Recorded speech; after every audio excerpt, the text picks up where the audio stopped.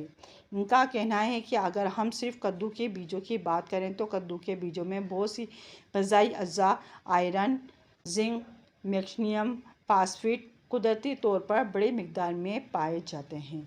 Doctor अनकत Namdev का कहना है कि कद्दू के ये बीज कैलोरीज में बहुत कम होते हैं। इसने ज़ियाबतीस के मरीज़ भी इसे खा सकते हैं। इसमें मौजूद मिनरल्स और अनासिर रोज़मर्रा की तवानाई की ज़रूरत को भी पूरा कर सकते हैं। पुराने ज़माने में लोग कद्दू के बीजों को कढ़ाई में भूनने के बाद खाते थे। उन्होंने बताया कि कद्दू के बीजों को रोज़ाना की बुनियाद पर खुश मेवे के तौर पर रोज़ाना 10 ग्राम तक आसानी से खाया जा सकता है।